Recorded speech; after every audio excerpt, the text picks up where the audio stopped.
Bonjour à tous et bienvenue. Après le triomphe absolu, planétaire de Purple Rain, le monde entier attendait la suite, forcément. Mais Prince, lui, il était déjà ailleurs. Aujourd'hui, on plonge dans l'album qui a pris tout le monde de court, un virage psychédélique à 180 degrés, Around the World in a Day. Paisley Park est dans ton cœur. Voilà, c'est avec cette phrase, presque un mantra, que Prince nous ouvre les portes de son nouvel univers en 1985. On sent tout de suite qu'on n'est plus dans le Minneapolis pluvieux et électrique de Purple Rain. Non, là le voyage est intérieur, il est psychédélique, presque mystique. Cette citation, elle donne le ton. Prince ne veut plus seulement nous faire danser, il veut nous faire voyager. Pour vraiment saisir l'audace de cet album, il faut se remettre dans le contexte de l'époque. On est début 1985 et le monde entier est en pleine Purple Mania. C'est la folie totale. L'album et le film ont propulsé Prince au rang de superstar mondial. Le défi est donc colossal. Comment est-ce qu'on peut bien donner une suite à un chef-d'œuvre pareil ? 24. Retenez bien ce chiffre. C'est le nombre de semaines consécutives que Purple Rain a passé numéro 1 des classements américains. 24 semaines, c'est énorme. Jusqu'en février 1985, son règne est sans partage. La pression sur ses épaules est juste inimaginable. Tout le monde, de sa maison de disques aux fans, attend la suite avec une fébrilité dingue. Et c'est là que ça coince. D'un côté, le monde qui s'attend à un Purple Rain 2.0, avec encore plus de guitare rock, de funk électrique, et de l'autre, Prince. Lui, il sort d'une tournée de 100 dates, il a joué les mêmes morceaux soir après soir, et pour lui, Purple Rain, c'est, comme il le dit lui-même, déjà de l'histoire ancienne. Il était temps de tourner la page, et pas qu'un peu. Alors, 10 petits mois après son prédécesseur, Around the World in a Day déboule dans les bacs. Et là, c'est le choc. Un virage artistique complet, une rupture voulue, délibérée avec tout ce qu'il avait fait avant. La pochette, les sons, le message, tout est différent. Et Prince pousse le concept jusqu'au bout. L'album sort sans aucun single pour l'annoncer, sans promo massive et, chose complètement impensable à l'époque, sans son nom sur la pochette. Juste un autocollant.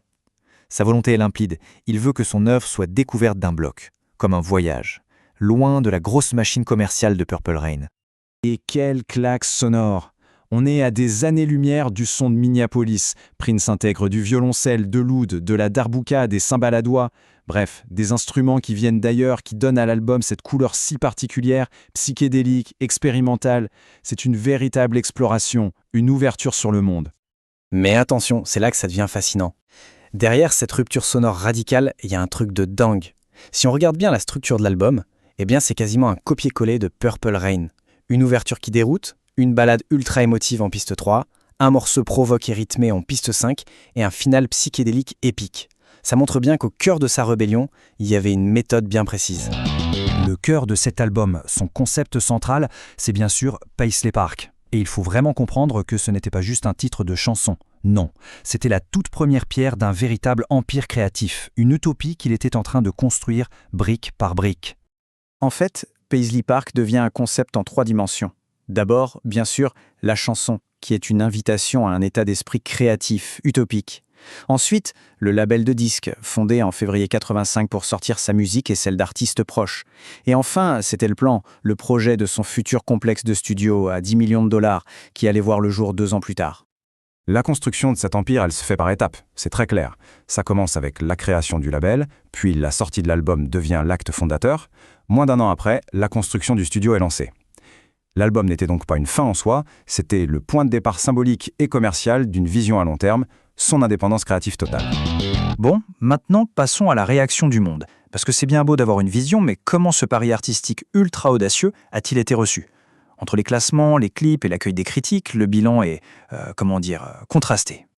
Dans les charts, le succès est là tout de suite, mais il est assez inégal. Évidemment, porté par la vague Purple Rain, l'album se classe numéro 1 aux États-Unis et aux Pays-Bas. Mais ailleurs, comme au Royaume-Uni où il n'atteint que la 5e place, l'accueil est déjà plus tiède. Les analystes de l'époque ont parlé d'un succès en feu de paille. C'est une bonne image. Les fans se sont rués dessus dès la sortie, le propulsant au sommet. Mais très très vite, une fois que le grand public a découvert ce nouveau son déroutant, beaucoup ont décroché. Et les ventes ont chuté de manière brutale. La confusion était totale. La critique, elle, est complètement divisée. C'est le grand écart. Certains crient au génie, ils saluent l'audace, la prise de risque. Mais énormément de monde, surtout aux États-Unis, se dit déçu, confus, voire trouve l'album carrément incompréhensible. C'est un disque qui ne laisse personne indifférent, mais qui est très loin de faire l'unanimité. Du coup, la question qui brûlait toutes les lèvres à l'époque, c'était ça. Prince venait-il de commettre un suicide commercial? Avait-il en gros sacrifié sa carrière sur l'autel de son expérimentation artistique?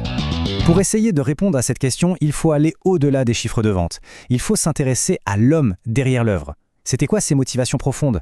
Qu'est-ce qui a bien pu le pousser à prendre un virage aussi serré à ce moment précis de sa carrière?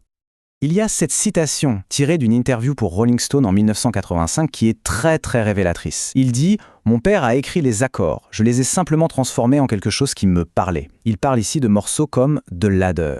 On découvre soudain une connexion personnelle, familiale, une collaboration avec son père, John L. Nelson, qui ancre cet album dans une dimension beaucoup plus intime.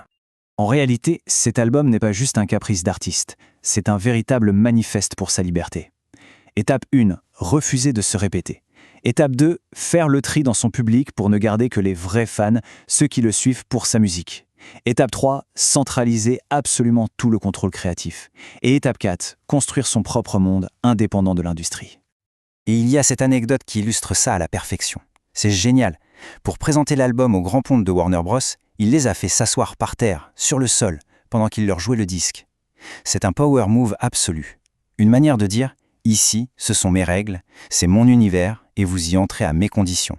Alors, au final, la question reste entière. Around the World in a Day, c'était un simple risque commercial ou un véritable manifeste d'indépendance d'un artiste qui était au sommet de son art? Finalement, c'était peut-être les deux à la fois.